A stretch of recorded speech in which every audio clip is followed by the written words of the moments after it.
So Ryan, Wrexham against Bolton at the race course for the first time, and we'll see it again. It'd be deja vu in a couple of weeks. We meet you in the league. Vertu Trophy quarter final. How are you feeling ahead of it? You said you got tickets for the game. You looking forward to it as a contest? Yeah, well, if you would have asked me 6 days ago with Ian Evatt still as our manager, I would have looked at it as a massive inconvenience. But new manager, fresh feeling at Bolton, and I'm sort of feeling like let's go ahead and win it again. Why not? It's Our season's already going to be a very difficult one in the league, so why not get behind the manager and have a real big push? Like I said, I've never been to the race course as well, so I got tickets today. Very, very excited, to be honest. A nice little Tuesday night out, nice little spontaneous one. It's I guess it's a difficult question, isn't it? Because obviously promotion is the main goal for Bolton this season. It still is. It was at the start of the campaign. Virtue Trophy, is it seen as a bit of a distraction, or have you got to the stage now where Bolton fans would love to see you go the whole way and have that lift regardless of what happens in the league? It's a tough one because we've been to Wembley the past 2 seasons. One for the what was the Papa John's Trophy and won it, and then we obviously lost in the playoffs last year. And there's also potential of us going in the playoffs as well. So I'd like to do it, but I don't know if I'd like to watch it from the safety of my own home this time, rather than maybe bank on getting through the playoffs. But yeah, I think we're just after a bit of feel good factor now. Get behind the manager, get the players like actually enjoying playing for us again. So why not? I think just roll the dice, rotate a bit, let Schumacher work out his squad, and just have fun with it. I suppose enjoy the day. What has gone wrong this season then for Bolton? Because from an external point of view, we've obviously saw that really poor form at the start of the season. We thought our point at yours was a really good point, and a few weeks later we're like, oh, maybe we should have gone there and had a bit more about us. Really, you've still got a very talented squad. You've underachieved the season, lacked consistency. Why has that gone wrong for you? So Ian Evatt's obviously one of the more. He was the longest serving League One manager, I believe, and one of the of the whole EFL and Mm. Premier League. He was up there, and he's done a great job with us. But after our loss at Wembley, I think there was just suddenly a dark cloud over the place. And when you need to sort of pass the bat and have a change, he tried to persevere. I think the squad had lost belief in what he was doing in his playing style. I think there clearly was a lot going on behind the scenes where fans weren't happy, players weren't happy, and I think it just affected the way we played. I think you could see the difference when we had our interim manager in. The sort of, it was like the shackles were off and everyone Mm. was happy again. Like a big like deep breath of like, we're ready. We're going to go out and enjoy ourselves again. So yeah, it was a mixture of things, to be honest, and it just got more and more toxic, and the toxicity was not helping us pick up points, get the wins, keep hold of leads, and yeah, it's just been a disaster, to be honest. But onwards and upwards, yeah, can only be positive now. Exactly. It seems a long time ago. I mean, it was that trip in August. Nice sunny day. What's changed from Bolton's sort of maybe perspective since then? I know Schumacher's only had one game in charge, and as you said before going there, he wasn't really in charge because he hadn't really taken training or anything at that stage. So you're not going to see his tactical blueprint yet, are you? But who's changed in terms of personnel in the squad? Is there any players who've come into the squad who've had good seasons, or anyone who's dropped out of what you expected to be your strongest lineup earlier in the campaign? I think there's very much like a changing of the guard at the minute. We've had quite a stable nucleus of a team that's taken us all the way from League Two to where we are today. And we were having some new players coming in who've recently joined either this summer or maybe the January before, like Aaron Collins. I mean, he can get a goal from anywhere. He can create a chance from anywhere. We brought in Shabby Shun from Hungary, one of like our first European signings for a long time, and he's looking like a breath of fresh air. Who else have we got? I mean, it's to be fair, it's one of them. It's quite difficult because we've had such a bad season. Aaron Morley coming back from Wickham, we sent him out on loan because he lost his way. He was quite overweight, and he's come back, and the loan's done exactly what we wanted from it. Where Wickham basically wanted him back. It's players like that who are really looking good. We've got a bit of a makeshift back three at the minute with sort of our staple players being out injured, but it looks fresh, it looks good. Like we've got Will Forrester in the centre back rather than Santos, what everyone's used to.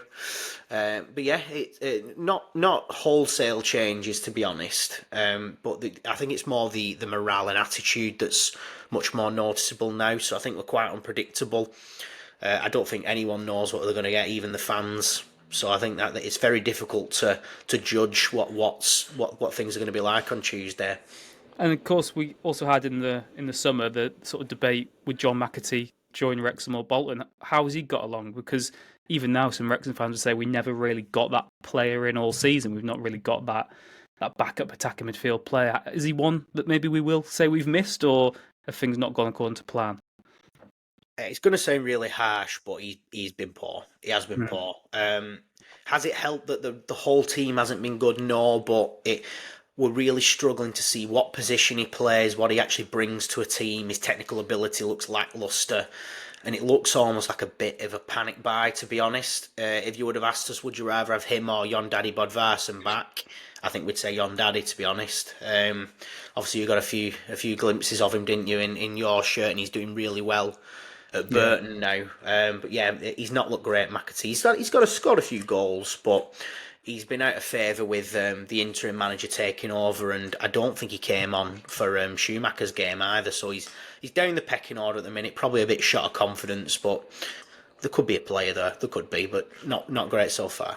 It's impossible really to talk about these two teams well without what Phil Parkinson means to Bolton fans as well. Because when we had the takeover, we got Bolton fan on. They said, what a wonderful manager he was and all that. But at the time, it felt such a world away that it was almost irrelevant to getting us out of the National League.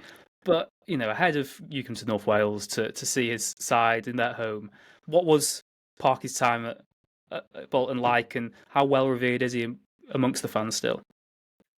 So when Parkinson was manager with us, obviously one he did get us promoted from League One. He's been the first manager to do that for a long time, and obviously Ian Evatt failed to do that. And when he was with us, we was in real financial difficulty, and he dealt with it in such a professional manner. He was so classy about it, and he really kept sort of things glued together for longer than they should because of the way he dealt with things. And his football got results as well. Like we had the units of like Wheater and Beavers at back. We had some big centre forwards there, and we also had some players who could pass the ball really well, cross the ball really well, and great set pieces. And we were a difficult team to beat. And I think that Parkinson team against the current Bolton team would give us absolute nightmares. And the fans still think a lot of him, and I think he got a good response on that opening game of the season, and I think he will again because there's no reason not to. I think we've had some very, very bad managers over the past 10, 15 years, and he's certainly nowhere near those bottom few. And now looking ahead to the rest of the season, I suppose we'll start the Virtue before we get onto the league. How do you expect Schumacher to approach it? Obviously, you've got a game this weekend and we haven't, so we'll be, we could theoretically as strong as we want really on Tuesday night. Do you think that it will be a rotated side for the Virtue Trophy game, or do you think that with a new manager, he's just going to want to try and win every single game, or is he going to try and just look at as many players as he can? Yeah, I think there's the element of he's had like a full week with the squad now, and he'll put a squad out on Saturday against Crawley, but I think managers need a bit of time to sort of work out who their players are. So I think we might see quite considerable rotation there, maybe a bit of experimenting because it's a free hit, to be honest. If we go out, no one's too upset about it. If we win, great news.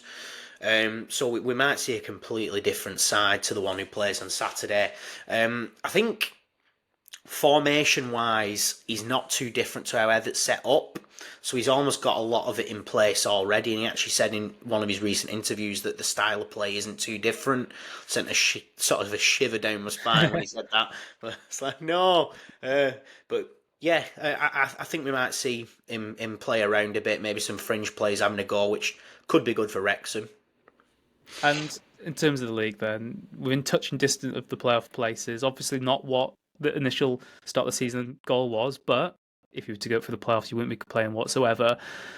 Do you think this squad's got it in them now to go and get those positions, or who do you think is best placed for the playoffs from what you've seen so far this season? Do you know, like when Oxford United last year scraped in on the last day and ended up winning through the playoffs, and I think we're in a much better position than that. You look at the inconsistencies of the top 8 teams and you get a few games of a run together. There's no reason why not. We've been poor this season and we finished with being 4 points outside of the playoffs.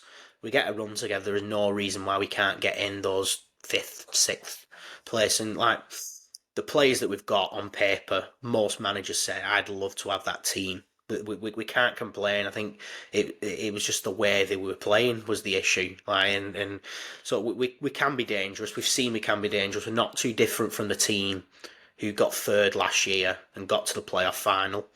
So I would say it'd be stupid to write it off with, 18 games left. The Wrexham AFC podcast with Nathan Salt and Rich Faye.